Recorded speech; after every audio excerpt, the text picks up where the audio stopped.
asking which one I see more often.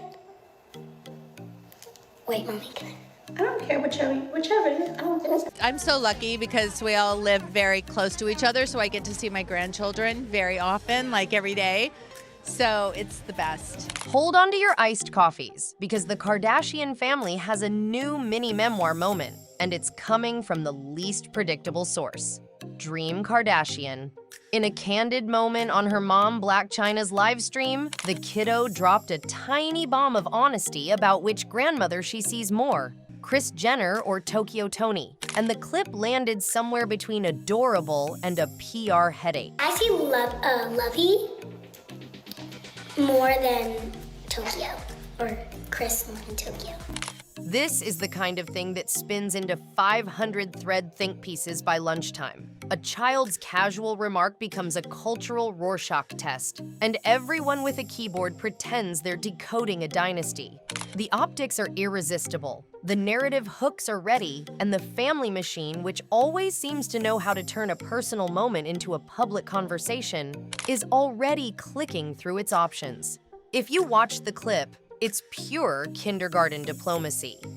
Dream, 7, by the accounts in the public record, answers like a kid who's been coached in manners but not in spin. She names a grandmother she spends more time with. And suddenly, the internet reads everything from a family feud to a custody map to the trajectory of Kris Jenner's matriarchal empire. The transcript is simple and harmless, which is precisely why it's instructive. The comment reveals how we, as a culture, weaponize the smallest human moments into narratives about loyalty, access, and who gets to control a child's story. Blac Chyna, who's spent years cultivating her own glossy, chaotic public persona and has long marched to a beat that's both inside and outside the Kardashian spotlight, was doing what she does, chatting online, letting her daughter speak, and producing content that feels intimate because it happens in real time. That intimacy is part blessing, part curse. On one hand, children like Dream are allowed a candid moment that humanizes them. On the other, every candid moment becomes data for fan theorists and brand strategists. Blac Chyna's live stream is a perfect example of how authenticity and content strategy blur. It reads as private and immediate, and that framing makes the clip a rare, shareable glimpse into family life, which means it's instantly headline ready. Which brings us to Kris Jenner, the family's designated CEO and performance artist of maternal management. Kris is a woman whose public moves have always been strategic. She catapulted her daughters into brands, negotiated product lines, and curated a narrative that turns personal life into cultural currency. A 7-year-old's offhand comment about which grandmother she visits more might seem trivial, but in the calculus of celebrity image management, it's another data point about presence, access, and who's being seen as the emotional center of a family. For a clan whose public identity is practically a case study in branding, these micro moments matter. They tell us how audiences will map warmth and neglect, frequency and favoritism, even when the truth is probably far simpler. Kids go to multiple houses because life is complicated, and adults have jobs and schedules. It's also worth remembering that Kris has been publicly nudging her son Rob for some time, trying to coax him back toward public life and even their reality show. Reports earlier this year suggested Kris had made life-changing decisions to encourage Rob to reappear on family screens, something framed as tough love and also a PR gambit to recenter a son who stepped back from the spotlight. Whether that nudging is about health, performance, or family unity, Kris's posture here colors how we read anything involving Rob and his daughter. There's a layer of strategy to resurrecting family members for television arcs, and when a child's comment happens to mention grandparent visits, folks immediately retrofit it into that narrative. Rob's history is complicated. He retreated from fame after intense years of reality TV, personal struggles, and a very public breakup with Blac Chyna that morphed into legal fights and a custody storyline that felt less like courtrooms and more like content. Rob's absences from the spotlight have been read as both a retreat and a withdrawal from his role in the commercial engine that is the Kardashian brand. Whatever you believe about celebrity responsibility, Rob's choices affect Dream's public arc. He's not a peripheral figure you can ignore when talking about a child with both a famous mother and famous grandparents. His presence or absence is part of how audiences interpret family stability, which matters in a world where trustworthiness and relatability are currency. If you go back through the public record, the tension between Blac Chyna and the Kardashian clan was once the horror movie we couldn't stop watching. Lawsuits splashed across tabloids, Instagram unfollows were rendered in real time, and the narrative arc had enough villainy and melodrama to fuel a dozen episodes. Those moments linger in cultural memory, and even when things have softened or recalibrated, the residue of that feud hangs in the background. So when Dream casually mentions grandparent time, people vault back to the era of court filings and shade. That's the social reflex. We store the worst acts as narrative shorthand and then apply them to future unrelated interactions. Meanwhile, Dream herself isn't just a passive object of coverage. She's making moves. The little kid who used to appear in family photos has been stepping into the spotlight in her own right. From viral clips with her mom to runway cameos and modeling appearances that have pundits quietly declaring the next generation of brand-adjacent celebrities is here.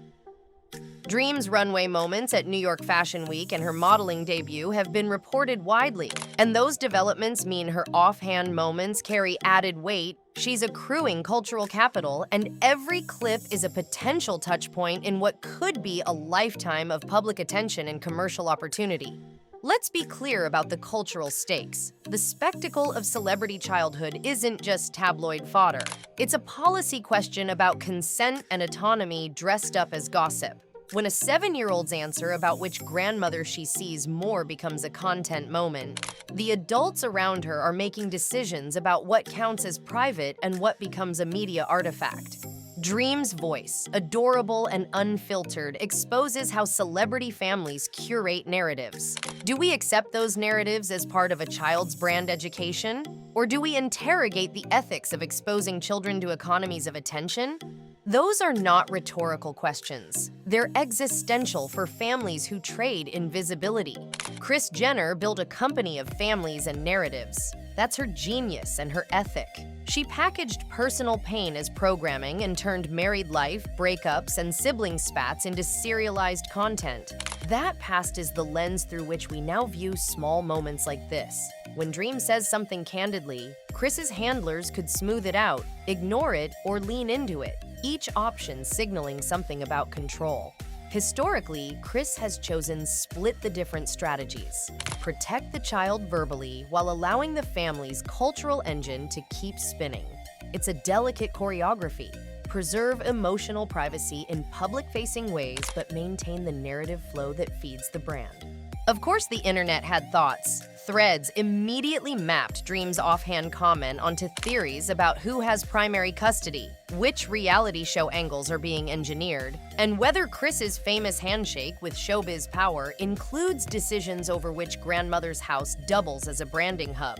Fans manufactured motives, critics found patterns, and journalists examined what this means for perception. The truth usually is less cinematic. Kids visit different grandparents for lots of reasons: geography, schedules, school events, or simple parental logistics. And a live stream is an incomplete archival record of family life. But nuance rarely wins the initial online wave. This isn't a unique phenomenon in celebrity parenting. Remember when comments from Northwest or Saint or Blue Ivy bubbled into full-blown controversies? A single innocent sentence becomes a personality test, and suddenly a child's offhand descriptor, "I like this," or "I don't like that," is spun into branding advice or crisis PR. Celebrity kids have always been talking about weather reports about family dynamics, and the Kardashian orbit is the most scanned meteorological map in pop culture. When a cloud forms, the radar goes wild. There's also nuance with Blac Chyna.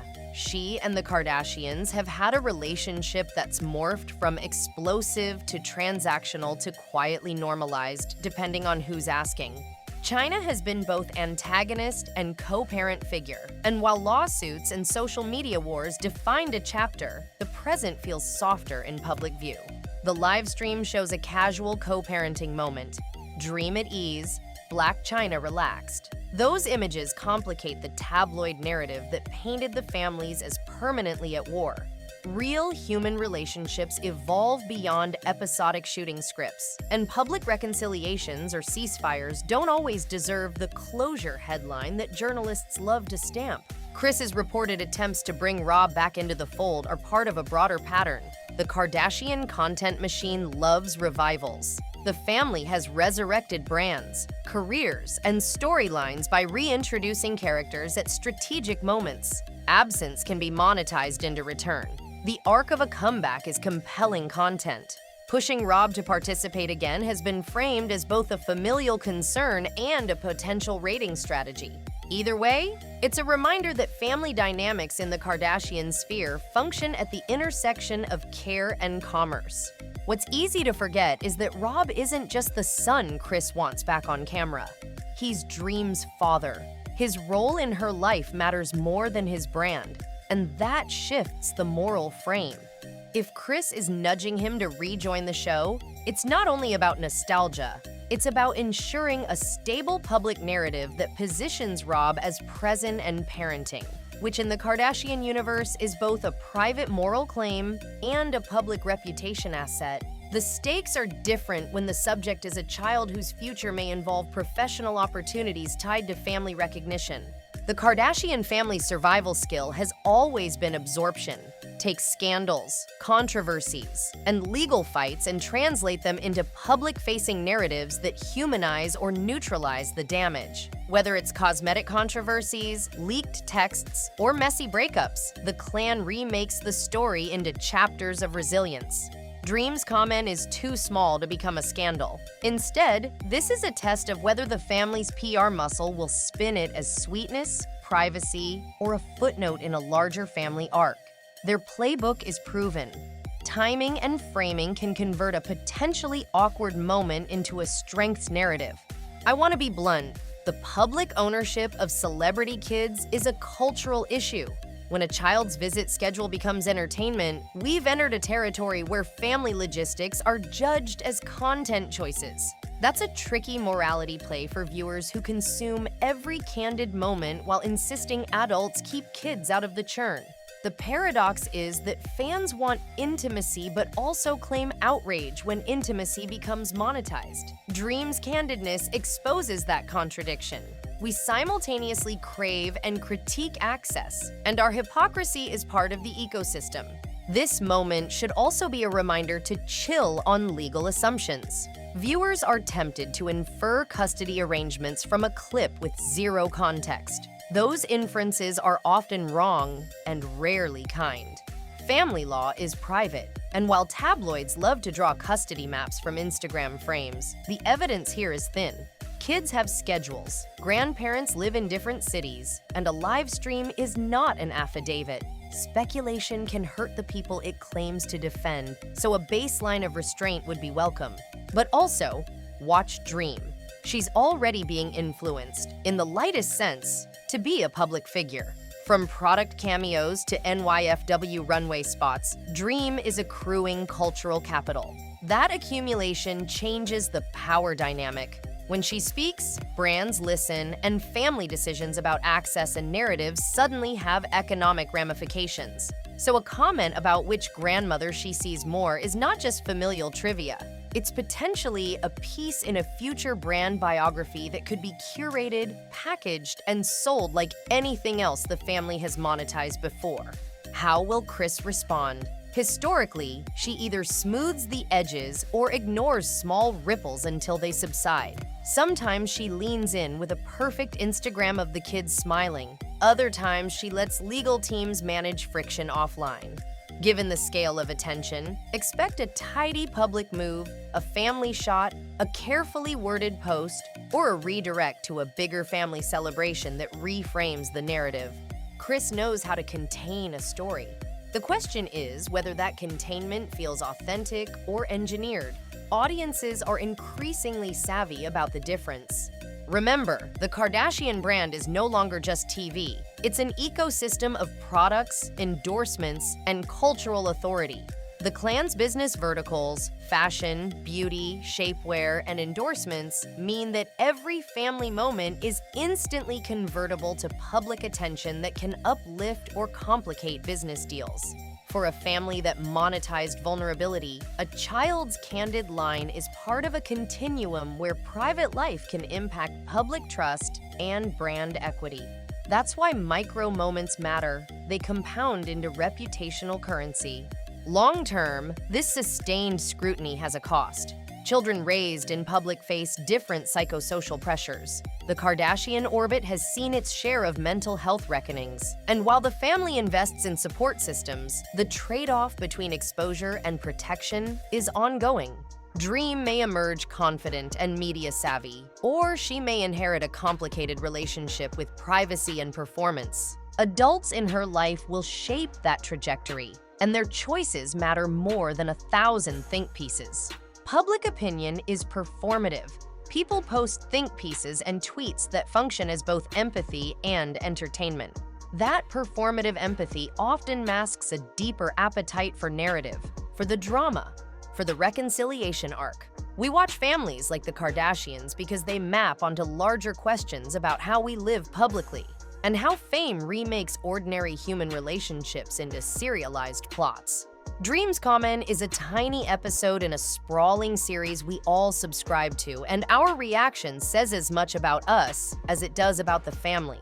Media outlets have a responsibility here. Coverage that contextualizes and protects young ones should be the baseline, not the exception.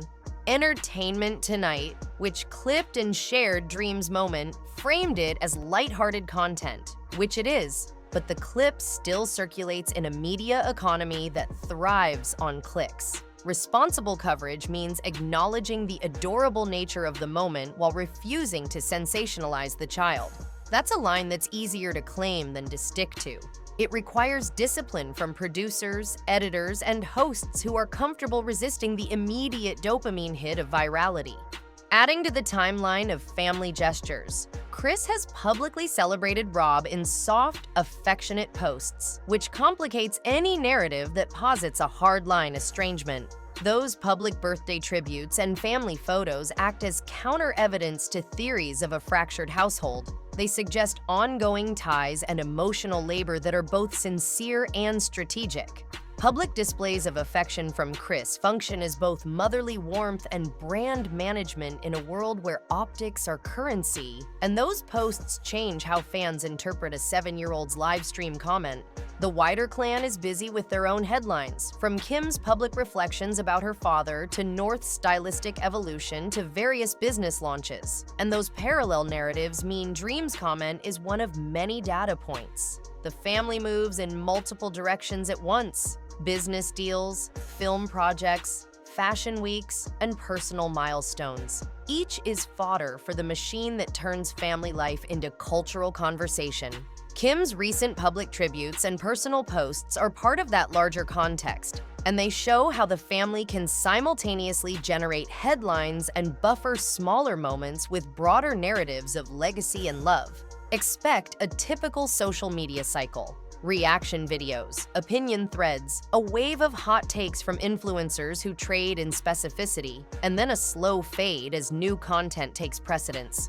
But unlike a single meme, this moment involves a child whose public trajectory will be watched. Therefore, some chatter will evolve into longer-term narratives about Dream's public persona, who manages it, and how the family chooses to represent their internal storylines. That makes the initial reaction phase the soft opening for potential long-term public strategies. My take? Celebrity families monetize intimacy because we reward them for it. We tune in for vulnerability and then criticize the monetization when it becomes inconvenient for our moral framework. That contradiction is worth interrogating. Do we want honesty and access, or do we want privacy and restraint? The Kardashian ecosystem proves you can't have both without negotiation. And Dream's candidness is a reminder that real human beings with messy schedules and complicated loyalties are also playing roles in a very public theater. What might actually happen next is less dramatic than the comment sections. A family post with smiling faces, a redirection to a new business launch, or silence until a new story outpaces this one. Kris might release a photo of grandkids together, Black China might lean into her own content strategy, or they might simply leave Dream's answer as a sweet, uncontested piece of family video and move on, which, frankly, would be the healthiest option for everyone involved. The Dynasty's playbook is resilient reframing. Turn pain into season arcs, turn scandal into comeback, and always control the narrative with timing. They've done this before with messy breakups, legal trouble, and public meltdowns, and the result is cultural endurance. Small moments like Dream's confession test that apparatus less for its vulnerability than for its adaptability. Can the family let kids be kids without turning those kids into plot devices? Viewers have a responsibility too. Media literacy should extend to how we consume celebrity family content. Recognize the architecture of attention. Producers, agents, platforms, and viewers all participate in a system that wants stories. Asking thoughtful questions about consent, context, and commercial intent is a civic act in our celebrity-obsessed culture, and it's one we should practice before clicking share. So here's the blunt cultural read. Dream's candid confession is both trivial and revealing. It's trivial because it's a 7-year-old's honest answer. It's revealing because it highlights how celebrity families mediate access and image in real time. That duality is inherently messy, and your interpretation likely reveals more about what you want from public life than about the actual child in the clip. If you're invested in the narrative of family unity, you'll see softness. If you're steeped in skepticism about brand management, you'll see signs. Both readings tell us something useful about our cultural habits. Let's not forget that these little moments pile up. Each clip, each confessional, and each viral answer becomes a thread in a larger narrative tapestry that family managers and brand teams can either nurture or ignore. Those decisions determine whether Dream grows into an autonomous person or into an extension of a public brand. And that moral calculus belongs in every headline that talks about children of famous people. Now, all right, that's my hot take. If you love being nosy in a highbrow way, hit subscribe. If you want more breakdowns that mix receipts, context, and blunt opinion, you know where to find me.